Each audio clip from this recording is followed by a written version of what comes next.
Baik, kalau gitu mungkin kita mulai saja ya. Enggak, kan dia kertasnya. Oke.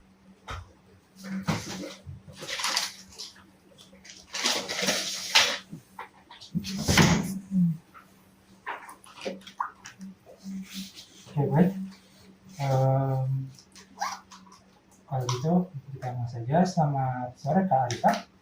Gimana kabar kamu di sekolah? Apakah sudah mulai ada tugas-tugas mungkin? Udah mulai ada tugas-tugas ya, berarti ya, PR gitu. Oke. Memang sudah waktunya kembali ke realita ya, jadi udah harus berhadapan dengan tugas dan PR yang makin banyak. Oke, nggak apa-apa. Kita kan lagi dengan Kak Najib, dan untuk secara ini awalnya kan aku pengen mengulik dasarnya kan, yang benar kayak kenapa rumus gaya listrik itu kaki korobek, tapi nanti karena kamu ada PR, kita fokusnya ke PR itu saja ya. Oke. Jadi untuk PR kamu kirimkan saja via WA ya. Iya.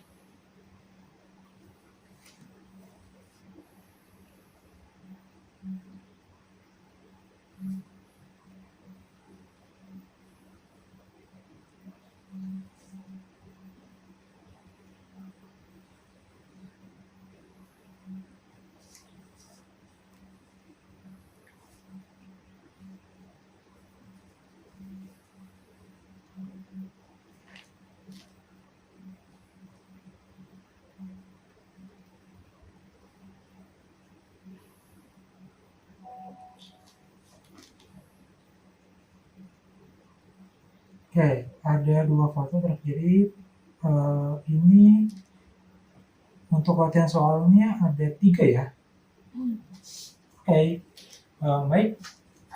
Sebelum kita mulai, ada baiknya kita berdoa dulu agar sesi les hari ini bisa berjalan dengan lancar, kemudian bisa membawa berkah dan manfaat untuk komunitasnya. Berdoa dimulai. Baik, berdoa cukupan. Untuk sesi hari ini kita akan fokuskan ke PR terlebih dahulu, baru nanti kita akan kulik bagaimana rumus dari kaki korobek-korobek atau istilahnya gaya listrik itu bisa ditemukan atau dirumuskan. Nah, aku yang bermak aja Kak. Ya nggak apa-apa, nanti aja. Ya kan mama aja. Oke. Nah, aku mungkin sambil ngejelasin ya. Oke, baik. Untuk nomor 4 kita punya 2 muatan ya. Jadi kita gambarkan dulu, kita punya muatan A sama B. Oke, berarti kan diketahui ada 2 muatan di sini. Terpisah jaraknya berapa jauh? 10 cm. 10 cm. Oke, ya, berarti ini variabel apa? Q atau R? Atau K? Oke, berarti R-nya adalah 10 cm. Kemudian muatan A berada di kiri, muatan B berada di kanan. Muatan A besarnya berapa kolom? 100 mikrokolom. Oke, ada minusnya ya, hati-hati. Artinya si A ini muatannya minus. Oke, negatif ya. Kita bisa bilang QA itu sama dengan min 100 kolom, artinya dia muatannya negatif. Dan QB besarnya?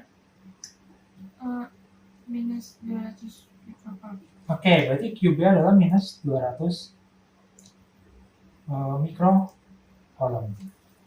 Tentukan besar dan arah medan listrik titik sejauh 5 cm di sebelah kanan muatan B. Nah, berarti kan kita punya titik uji ya di sebelah kanan muatan B. Let's say ini muat apa namanya? Oh, ini kita diminta medan listrik ya? Iya, baru belajar tadi Kak. Oh, oke. Akhirnya tadi kita belajar itu dulu, tapi karena kita fokusnya ke PR, jadi kita sekalian masuk ke materi medan listrik. Oke. Jadi kalau kita punya sebuah benda pemuatan, benda bermuatan itu pasti mengeluarkan apa yang kita maksud dengan medan listrik ya. Seperti yang kita telah bahas di minggu kemarin, muatan medan listrik itu kan kalau plus dia arahnya kemana? Menjauh. Menjauhi sumber ya. Nah, oke, berarti arahnya seperti ini, menjauhi sumber. Kalau aku punya muatan negatif, arah medan listriknya mendekati atau menuju sumber ya. Oke.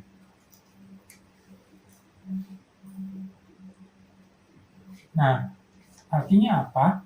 Artinya kalau kita menaruh suatu titik uji C ini, nah kita diminta untuk mencari resultannya ya. Ini kan untuk medan listrik ini kan dia juga besar vektor, dia berdiri arah. Artinya kalau misalkan plus itu harus diarahkan sesuai dengan posisinya, minus juga sama. Nah,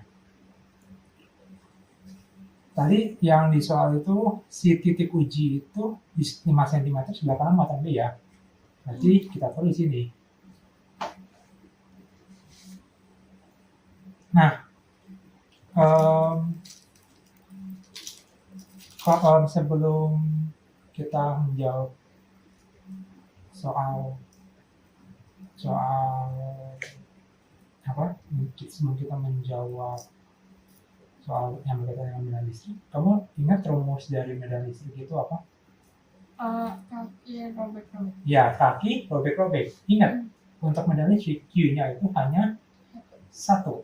Ya, beda sama gaya listrik yang Q-nya 2. Kalau gaya listrik rumusnya kaki itu robek-robek, kalau medan listrik cukup kaki robek-robek. Ya, dilambangkan dengan E, besarannya vektor, maka ada tanda panah di atas. Sama dengan Q itu adalah Q sumber ya. Nah, dibagi dengan jarak kuadrat. Nah, ini adalah rumus atau persamaan yang paling dasar ya dalam medan listrik. Oke. Sekarang kita akan kerjakan soal ini. Dan kita diminta mencari besar dan arah medan listrik di titik yang dimaksud. Oke. Nah, berarti kan si C ini kan dipengaruhi oleh dua sumber muatan, yaitu sumber muatan A sama sumber muatan B. Keduanya sama-sama minus kan? Nah, kalau keduanya sama-sama minus, berarti kan kita lihat dulu si muatan A itu minus, berarti arah medan listriknya dia menuju atau keluar? Menuju kan?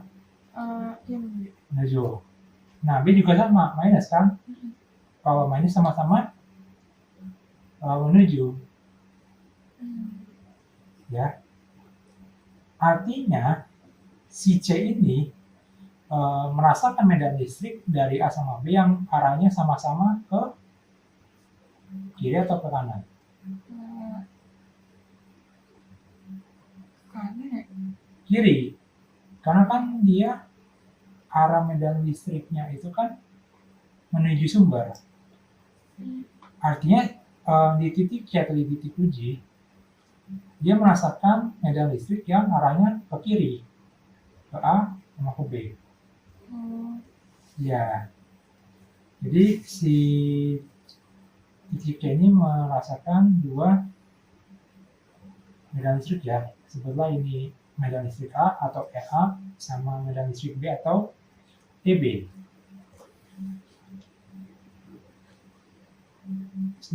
keduanya sama-sama ke kiri karena muatannya sama-sama negatif.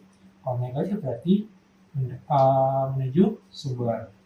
Kalau posisinya C itu di sebelah kanan dua muatan AB, berarti C ini merasakan medan listrik yang semuanya ke arah kiri ya.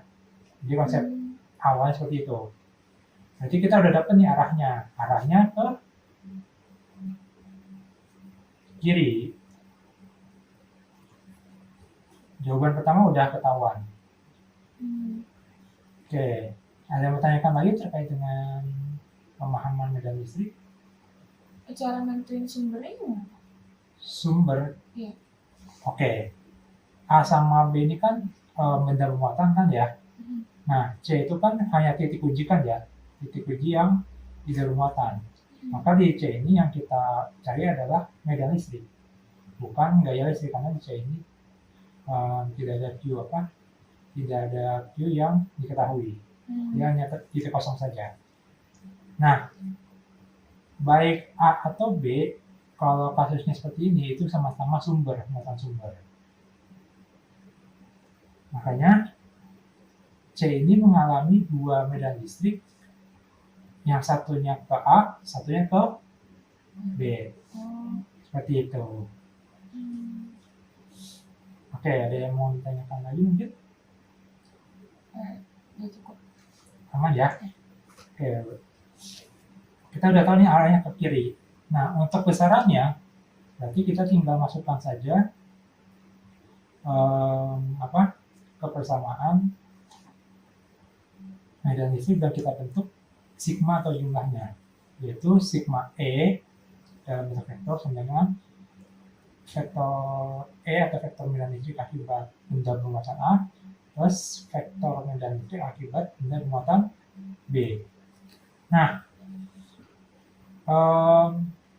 kita jabarkan si medan listrik ini dalam kaki robek-robek ya. Nah, untuk medan listrik A berarti K kali QA bagi jarak ke A kuadrat plus K kali QB per jarak ke B kuadrat. Nah, di sini kita akan masukkan apa yang sudah diketahui dari soal ke dalam penjabaran ini. Nah, untuk nilai QA atau muatan A itu berapa tadi? 100 mikrocoulomb. Oke, 100 mikrocoulomb itu berarti kita tidak berarti kita cukup pedulikan saja angkanya ya, tidak perlu kita pedulikan minusnya karena memang kita sudah menentukan arahnya duluan. Oke,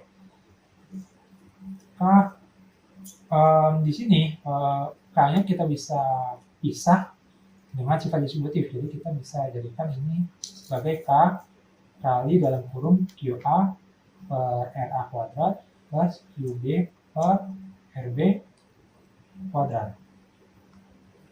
Oke. Nah, K itu ingat nilainya berapa? 9 kali 10 pangkat 9. Oke, kita masukkan K-nya itu 9 kali 10 pangkat 9. Terus dikalikan dalam kurung. QA-nya kan 100 mikrocoulomb ya. Kita bisa jadikan itu sebagai 100 kali 10 pangkat min 6 dibagi dengan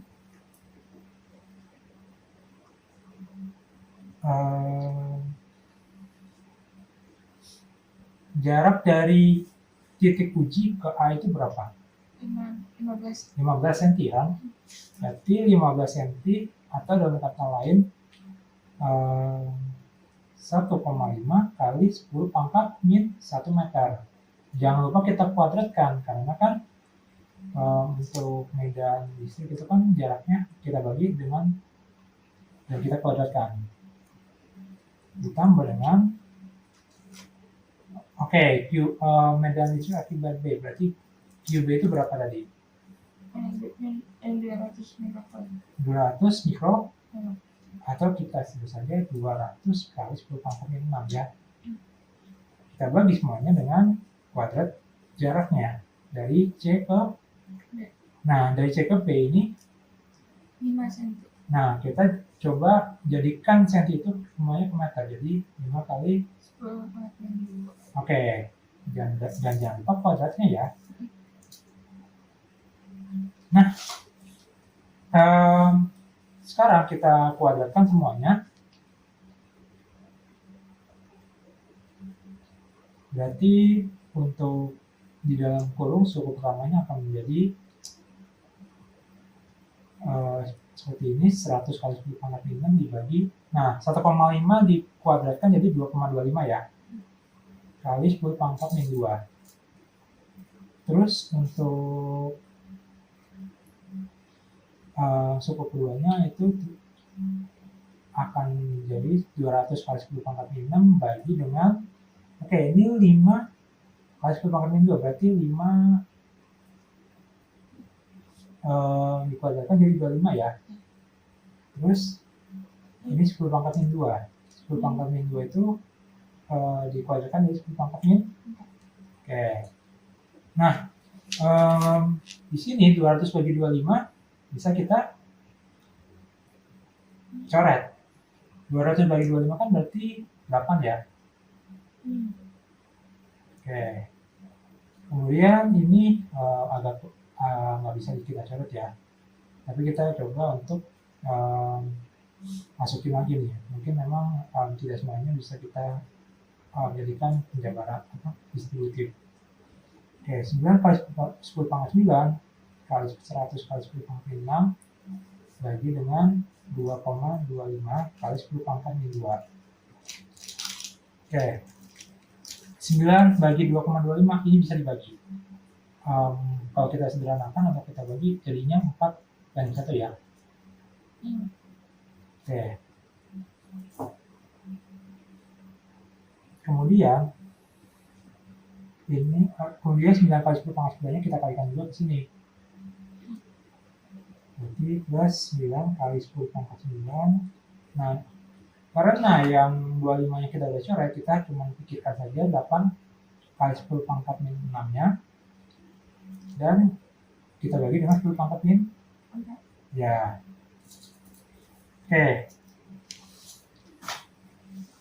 Di sini kita akan aplikasikan dulu angka-angkanya ya. 4 kali 100 berarti 400.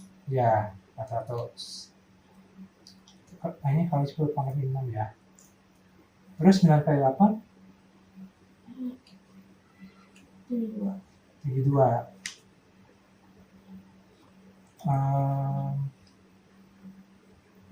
Terus 10 pangkat 9 kali 10 pangkat min 6 kalau dioperasikan jadi 10 pangkat 3. 10 pangkat 9 kali 10 pangkat min 6 kan sama aja. Jadi 10 pangkat 9 kurang 6. Berarti 72 kali 10 pangkat 3 ya. Oke, ini garisnya sama 10 pangkat 3. Nah, aku lupa. Oke, so far so good. Nah, kemudian kita coba bagi dengan bagi suku pertama dengan 10 pangkat min 2 ini berarti kan memang masih belum kita operasikan ya. Ini juga 10 pangkat min 4 ya. Nih. Oke.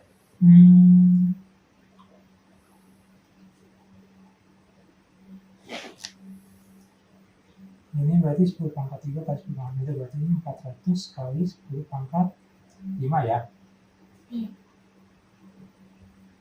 Terus ini 72 kali 10 pangkat 7. Oke. Nah, ini memang kita coba untuk jadikan semuanya 10 pangkat 7 dulu. Ini kan 400 bisa kita sederhanakan jadi 4 kali 10 pangkat 2 kali 10 pangkat 5.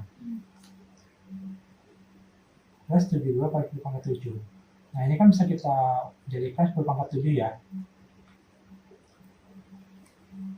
4 kali 10 pangkat 7 plus 72 kali 10 pangkat 7. Nah, karena sama-sama sekalian 10 pangkat 7 berarti kita bisa jumlahkan 4 sama 72. Jadi kita punya ini medan listrik totalnya adalah 76 kali 10 pangkat 7. Nah, kalau kita sedikit perhalus dengan aturan notasi ilmiah, berarti 76 kita jadikan 7,6, artinya kita bagi dengan 10 ya. Terus kita depositkan atau kita simpan 10-nya untuk menambah pangkatnya, jadi 10 pangkat 8. Berarti jawaban akhirnya adalah si titik tersebut mengalami medan listrik sebesar 7,6 kali 10 pangkat 8 Newton per kolom yang arahnya ke betul. Ada yang bertanyakan lagi mungkin? Oke, mungkin memang workflow-nya agak gampang ya, karena memang harusnya tadi tidak perlu mendistribusikan ini. Tapi kalau perhitungan itu harusnya dapat 7,6 kali 10 pangkat 8. Oke, selanjutnya soal apa tadi yang segitiga ya? Itu kalau nggak jelas gambarnya ini apa ada gambarnya. Tapi aku belum selesaiin soal. Oke.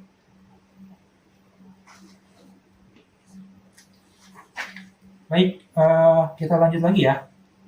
Perhatikan susunan dua buah muatan di ruang hampa tersebut. Diketahui muatan Q itu yang di Q1 ya? Oke. Q1 itu berarti di kiri bawah. Iya, kiri bawah. Oke, muatannya? Positif. Nilai muatannya berapa? 8. Oke. Ini plus 8? Nano ya? Nano. N itu nano. Oke, berarti plus 8 nano kolom ya. Terus Q2 itu ada di mana? Q2 di atas. Di atas, muatannya negatif. Oke. Besarannya? Nano kolom. Angka maksudnya. Oh, ini 8. Sama-sama itu ya, sama-sama 8 ya, tapi minus dia. 8 nano kolom tapi minus. Oke, titik P berarti ada di sini, di kanan bawahnya. Iya. Oke, jadi minta nanya besar dan arah medan listrik di titik P. Oke. Di sini ada sudut juga kan 60 derajat, tapi ini nggak lengkap ya. Terus ini ada R-nya 60.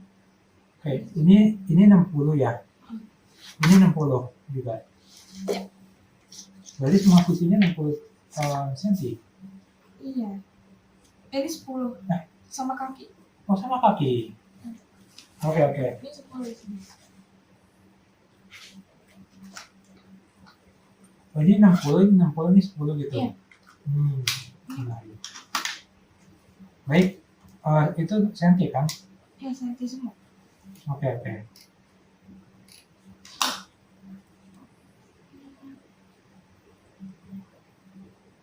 Tapi ya, setahu aku kalau misalkan Atau 60 ya, aku salah nulis. kayaknya 60 deh. Karena setahu aku kalau misalkan satunya 60 derajat dan sama kaki, otomatis pasti segitiga sama sisi.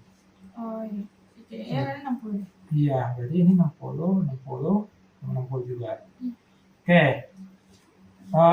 First thing first, sebelum kita mencari tahu besar dan arahnya, kita harus tahu dulu ini P ini arah medannya bakal kemana aja. Kamu mau menjumlahkan secara jajar genjang atau mau menjumlahkan secara resultan? Guru aku gimana ya?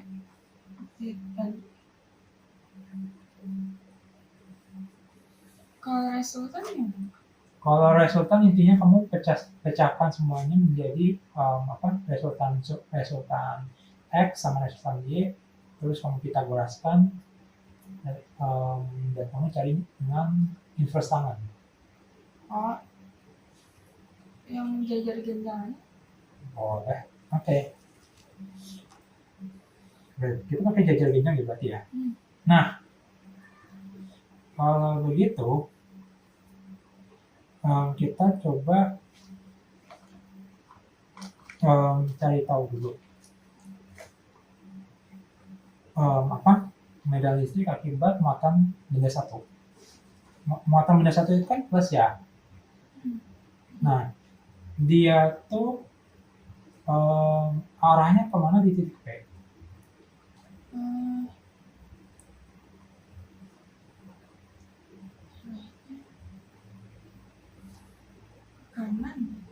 Kanan, betul ya? Karena kan muatan plus itu dia kan menjauhi sumber dan arahnya kan pasti segaris segaris radius ya. Nanti intinya medan listrik akibat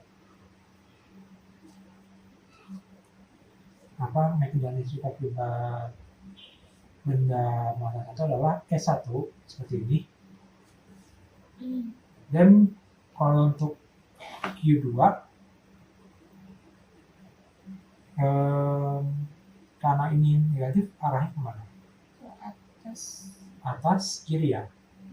Oke, berarti betul ya. Berarti E2 ini ke atas kiri menuju ke muatannya itu sendiri. Oke. Nah, sebelum kita proceed atau lanjut lebih jauh, kamu tahu sudut antara E1 sama E2 ini berapa? Resultannya itu. Sudut. Ya sudutnya doang.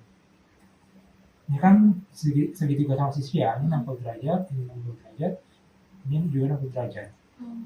Kalau ini berapa? 180 dikurang 60 ya? Ya, karena kan ini kan lurus. Sudut antara E1 sama E2 adalah lurus dari segitiga sama sisinya. Berarti 120 derajat. Oke. Nah, kalau kita pengen pakai untuk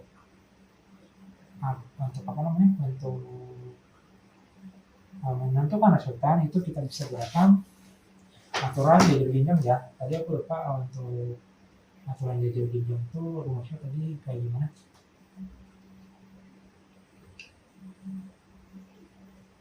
Oke. Untuk resultannya itu kan berarti akar dari E1 kuadrat plus E2 kuadrat. Kalau tidak salah ini plus ya ini. Plus 2E1 E2 kali cos theta atau cos sudut pitnya. Nah, tapi kita sebelumnya cari tahu dulu S1 sama E2-nya. Nah, jelas kita udah tahu kita akan pakai rumus apa di akhir. Nah, S1 itu adalah K kali Q1 bagi R1 kuadrat. Nah, K-nya itu tadi 9 kali 10 pangkat 9 ya. Q1-nya? Q1-nya 8. Oke, nano itu 10 pangkat berapa? 9. Ya, berarti kalikan 8 kali 10 pangkat min 9. Dan kita bagi dengan 60 cm.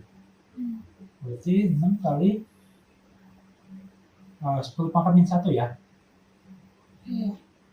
Jangan lupa kuadratkan. Nah,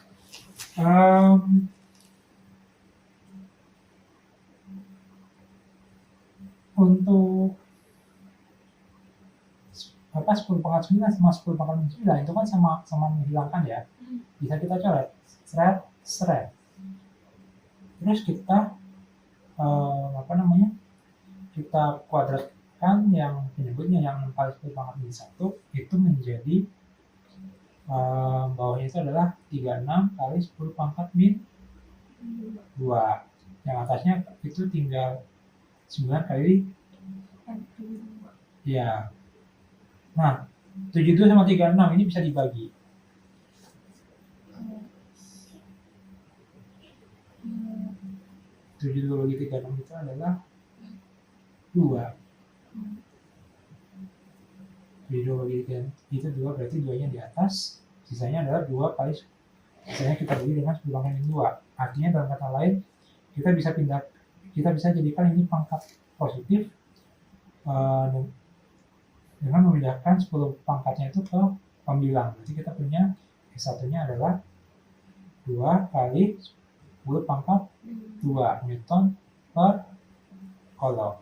Nah, E2 itu pada dasarnya sama kayak E1.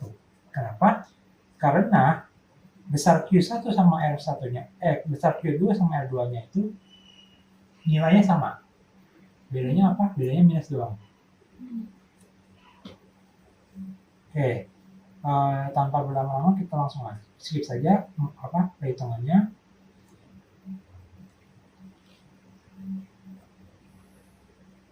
Yang jelas karena jarak dan muatannya sama, berarti hasil E2 nya sama kayak E1, yang mana hasilnya sama-sama 2 kali 10 pangkat 2 atau 200 ya Newton per Coulomb. Oke, kita udah ketemu E1, kita udah ketemu E2. Sekarang kita cari resultannya. Nah, resultannya itu adalah ER atau E resultan sama dengan akar dari E1 itu 200, kita kuadratkan. Plus E2 itu 200, kita kuadratkan juga. Plus 2 kali 200 kali 200 kali cos. Nah, sudut tapirnya berapa? 120. Oke. Nah, ini akan ini sekalian juga review trigonometri ya. Cos 120 itu nilainya berapa? Min seperempat. Yes, betul ya. Cos apa? Cos 120 adalah min per 2. Oke, artinya apa? Cos 120 itu kan minus ya. Berarti tanda yang ini berubah menjadi Minus. Oke. Kemudian karena dikali setengah atau bagi setengah, berarti 2 ini juga bisa kita nyatakan hilang ya. Oke, berarti kita punya 200 kali 200 kuadrat saja. Itu sama aja kayak ini 200 kuadrat gitu. Oke.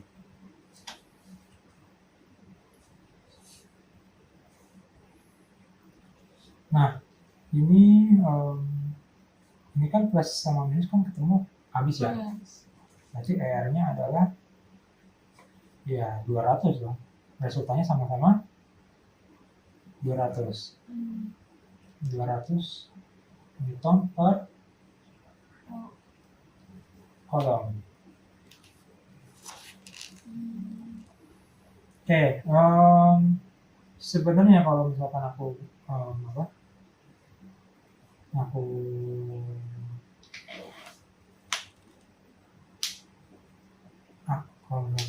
bisa katakan sesuatu, mungkin untuk mencari sudut atau arahnya itu pakai aturan sinus ya. Tapi yang jelas kita udah tahu besarannya adalah 200 Newton. Ya, betul. Kak, guru aku bilang ini ke titik ujinya ini muatannya positif. Muatannya positif. Titik uji katanya muatannya selalu positif. Oke, sebenarnya gini, konsep dari titik uji ini, kalau misalkan yang ditanya adalah medan listrik, itu artinya di titik ini dia itu ngerasain berapa medan listriknya gitu. Medan listrik yang dirasakan dari sumber lain, misalkan Q1 sama Q2. Nah, artinya si P ini adalah titik kosong, titik yang tidak apa-apa, tapi kita pakai untuk ngitung atau jadi patokan ini titik tersebut kalau aku diri di situ bakal ngerasain medan listrik itu berapa gede dan arahnya kemana, seperti itu. Kalau misalkan P itu positif berarti bisa dibilang ini adalah daya listrik dong, karena kan kalau misalkan kita jadikan P ini adalah benda bermuatan, berarti kan yang kita hitung adalah interaksi antara muatan P dengan Q1 dan P dengan Q2. Tapi karena di P itu tidak diketahui muatan, berarti kan kita otomatis menganggap P ini adalah titik kosong. Nah, kalau P itu titik kosong, artinya yang dihitung adalah medan listrik. Seperti itu. Oke, kira-kira bisa nangkep mungkin? Bisa. Oke. Ini kalau tidak salah, kalau misalkan untuk mencari arah itu pakai aturan itu ya, aturan apa nih?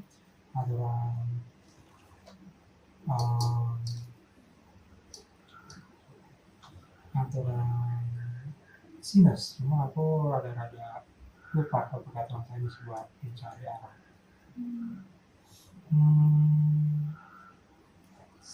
Tunggu sebentar.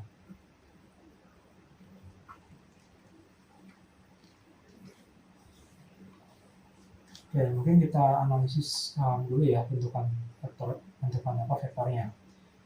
Si E1 sama E2 kan seperti ini ya. Sudutnya 120 derajat. Mereka itu sama besar. Nah, berarti kan sebenarnya kalau misalkan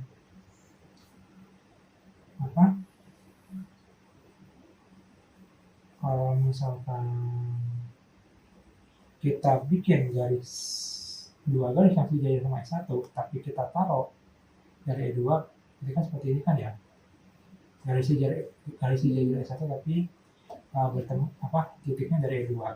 Sama juga halnya dengan garis sejajar E2 tapi titik bertemunya itu dari E1. Nah, ini kan kalau kita tarik itu seret, ini adalah resultannya. Kamu masih ingat kan cara menggambar metode jadian di vektor? Agak lupa sih. Nah, kurang lebih seperti itu. Jadi kalau kita punya dua vektor, kamu gambarkan vektor yang sejajar dengan garis yang sejajar dengan ini, tapi posisinya di kepala yang sebelahnya.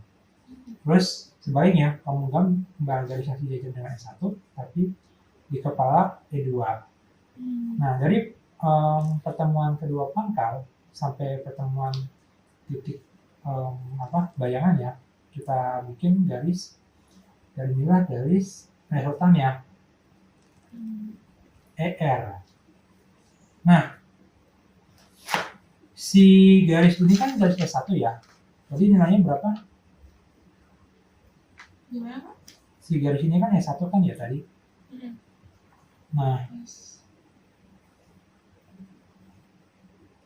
berarti ini 200. Iya, E1 kan tadi 200. Nah, si garis ini kan sejajar dengan E2. Kalau sejajar kan berarti nilai besarannya kan sama. 200 kan? Nah, oke. Terus untuk persudutan,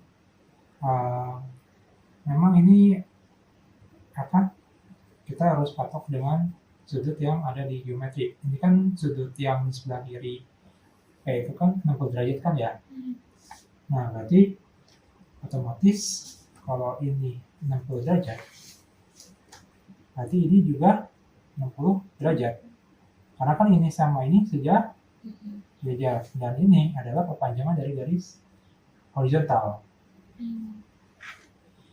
Nah, akhirnya kita ketemu ER-nya kan 200 itu juga kan.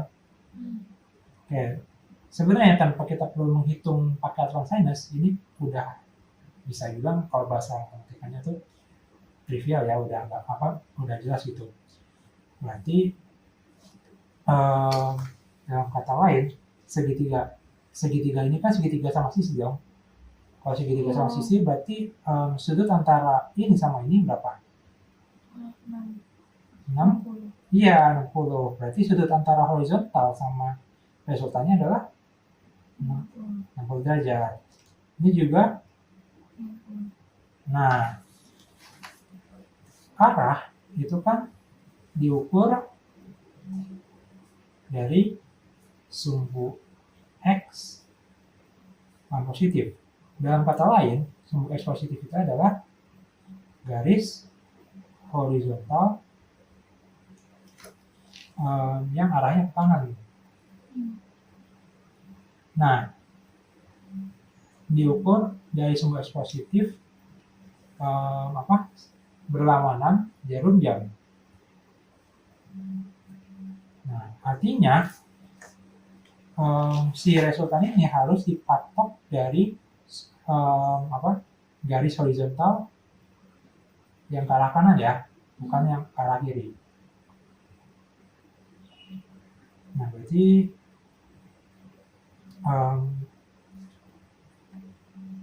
kita udah tahu nih S1 ini kan horizontal yang benar-benar lurus ya kan ya. Berarti kita bisa bilang ER sama S1 itu 60 derajat, dan kita bisa mengatakan bahwa arahnya itu 60 derajat terhadap sumbu X positif. Nah, karena memang si S1 ini dia beneran searah sama sumbu X positif. Makanya bisa jadikan patokan gitu. Nah, mungkin akan beda kasusnya kalau misalkan segitiga sama kaki, atau bahkan segitiga siku-siku ya. Jadi bisa tapi memang untuk nomor 5 ini walaupun terlihat tricky, agak kalau kamu spot the pattern itu bisa lebih mudah. Ada mau tanyakan dulu mungkin? Aku masih kurang paham ini. Oke. Kalau misalkan aku kasih katakanlah mungkin ini yang sedikit tricky. Kalau aku punya segitiga sik sama kaki, katakanlah ini plus, ini minus, ini titik uji. Ya mungkin tidak bermuatan ya. Oke.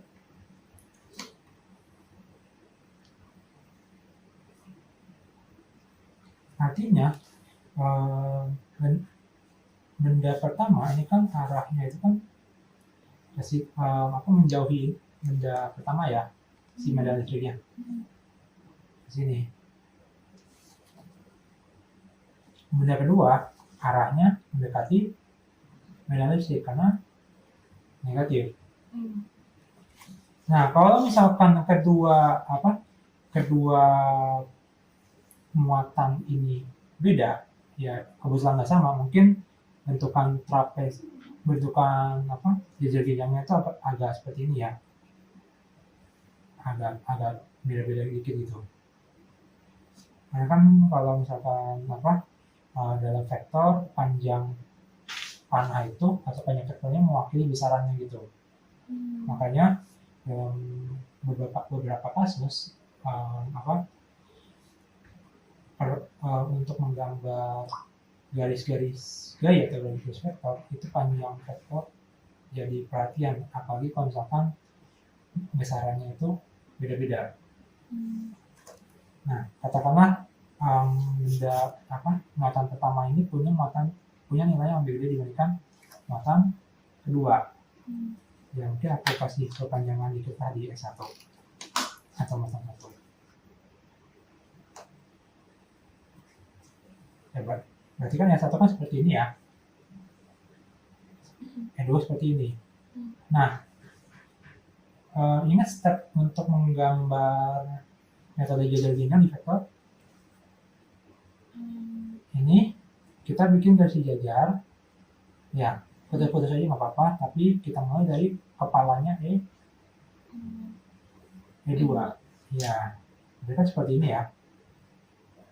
Seret. Nah, terus di sisi yang lain kita bikin garis yang sejajar dengan E2, tapi dari kepala, ya, nanti kan titik temunya kan di sini. Nah, titik temu pangkal kita hubungkan ke titik temu titik temu ini ya, titik temu kedua garis putus-putus ini. Ini adalah resultan. Nah, seperti itu.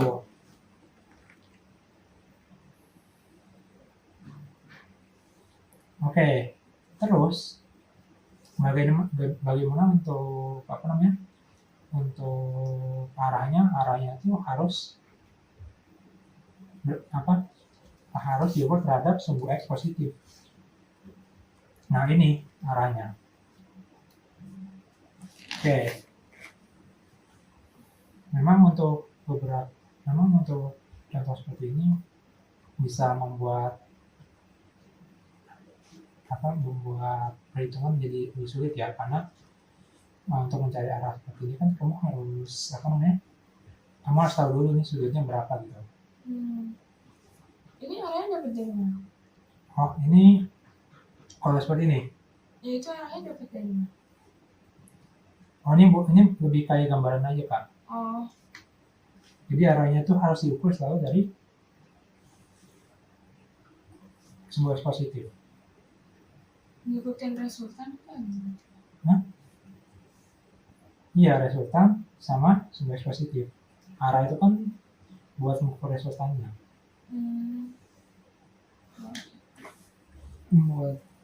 Buat nentuin arah resultan itu. Aku minum dulu ya.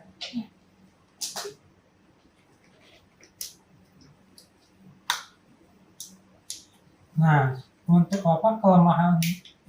kelemahan dalam analisis jajar bincang itu kalau menentukan arahnya bisa agak sulit.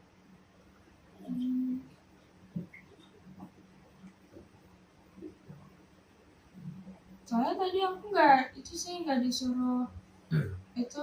Oh iya. Nggak disuruh arah. Oh, nggak disuruh arah ya. Iya. Tapi kalau berarti kalau besarannya udah ya terus. Iya, saya temen aku cuma nyari besaran doang, tapi dibenerin sama gurunya. Oh iya. Tapi emang aku masih info seperti ini karena dalam analisis vektor tiap metode itu punya kekurangan kelebihannya. Jadi kalau misalkan untuk vektor yang 2 elemen doang, rumus ini bisa dipakai. Tapi bagaimana kalau misalkan vektor ini ada 3 elemen atau 3 buah? Apakah bisa dipakai yang seperti ini? Enggak. Makanya kita butuh yang namanya metode resultan. Maksudnya metode proyeksi ke X, ke Y. Arahnya tinggal inverskan saja tangannya.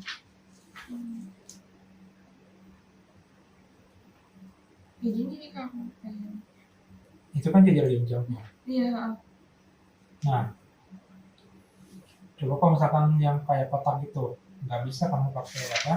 Yang ini kayaknya, yang ini aku bingung. Nah iya, kamu nggak bisa pakai cara jajar bincang karena ada lebih dari 2 vektor yang harus kamu analisis.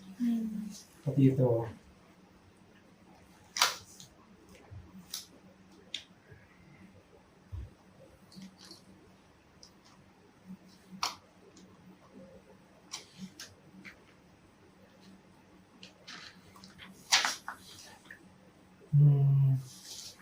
Oke. Ada yang mau tanyakan dulu mungkin sebelum kita lanjut ke soal berikutnya? Nggak ada ya? Oke.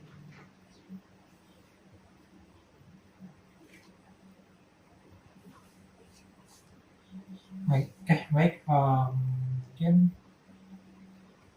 kita break dulu 5 menit kali ya. Jam 18.00 kita mulai lagi. Jadi kapan nanti mau bahasnya, Kak? Iya, kita bahas itu ya, karena nanti kita akan demonstrasikan bagaimana cara kita menggunakan metode resultan Y untuk menyelesaikan persoalan vektor seperti ini. Ini kan sudah pasti urusannya adalah kita mengurus lebih dari lebih dari oke ini tidak ada arah kan ya? Nah, ada. Kalau nggak ada arah harusnya aman, tapi memang nanti tetap harus dihitung juga pakai metode resultan tadi.